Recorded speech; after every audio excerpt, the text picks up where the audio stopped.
क्या आपको भी लगता है स्केलिंग मतलब प्रोफेशनल डेंटल क्लीनिंग करवाने से आपके दांत हिल जाएंगे? हाय, मेरा नाम है डॉक्टर अंजलि सरदाना। मैं हूँ root canal specialist and cosmetic dentist. आज हम बात करेंगे डेंटल क्लीनिंग करवाना क्या आपके दांतों के लिए सेफ है या नहीं। फर्स्ट थिंग फर्स्ट, टार्टर जो हमारे दांतों में डिपॉजिट होता है उसे हम कैलकुलस बोलते हैं डेंटल टर्म में। कैलकुलस एक मिनरलाइज हार्डन प्लाक सब्सटेंस है जो दांतों के सर्फेसिस पे स्टिक होता है।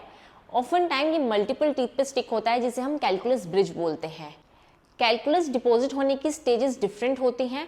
बहुत सी स्टेजेस सिवियर होती हैं, लेकिन सभी स्टेजेस की शुरुआत प्लाक डिपॉजिट से होती है जो कि प्रॉपर ब्रशिंग या फ्लॉसिंग ना होने की वजह से होती है या प्रोफेशनल डेंटल क्लिनिक नेग्लेक्ट करने की वजह से होती है।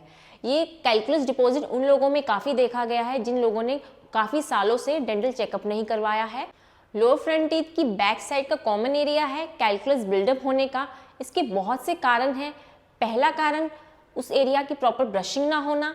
Secondly, near by salivary glands जो कैलकुलस बिल्डअप को इंक्रीज करता है।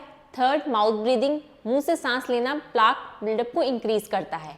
नो मैटर कोई भी रीजन हो, अगर प्रॉपर ब्रशिंग या फ्लॉसिंग से इसको रिमूव ना किया जाए, इस हार्डन सब्सटेंस को प्रोफेशनल डेंटल क्लीनिंग से ही रिमूव किया जा सकता है। लेकिन बहुत लोगों का मानना है अगर वो डेंटल स्केलिंग करवाएंगे तो उनके दांतों के बीच में गैप आ जाएगा, दूसरा ठंडा गर्म लगेगा, तीसरा उनके दांत हिलने लग जाएंगे।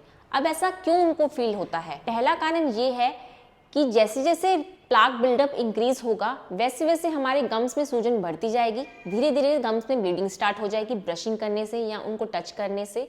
सेकेंडली, गम्स नीचे आते जाएंगे और बोन लॉस हो जाएगा जिसकी वजह से दांतों के बीच में गैप आना शुरू हो जाता है। क्योंकि बोन लॉस हो चुका है और गम्स नीचे आ चुके हैं और उस गम्स की जगह कैलकुलस ने ले ली है, जैसे ही हम उस कैलकुलस को रिमूव करते हैं पेशेंट को लगता है कि उसके दांतों में गैप क्रिएट हो गया है।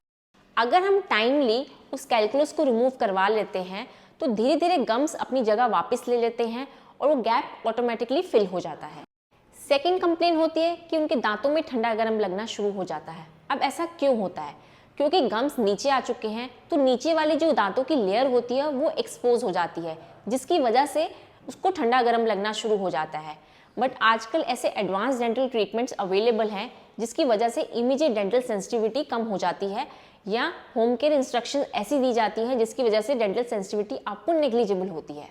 तीसरा, दांतों का हिलना जो कि मेन कंसर्न है पेशेंट का डेंटल स्केलिंग करवाने के बाद।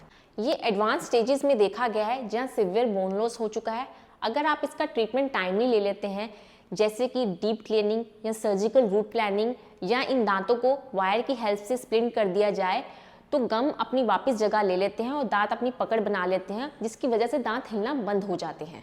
अब rarest of the rare case में देखा गया है जहाँ दांत हिल करके अपने आप बाहर आ गए हैं।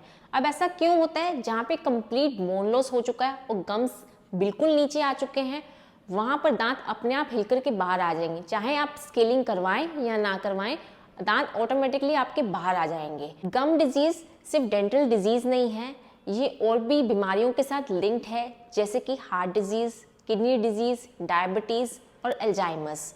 अगर आप नहीं चाहते हैं कि आपके दांत ऑटोमेटिकली खुद से बाहर आ जाएं या और भी बीमारियों का रिस्क फैक्टर इंक्रीज हो तो आपको at least once in a 6 month और इन अ ईयर आपको डेंटल क्लीनिंग जरूर करवानी चाहिए।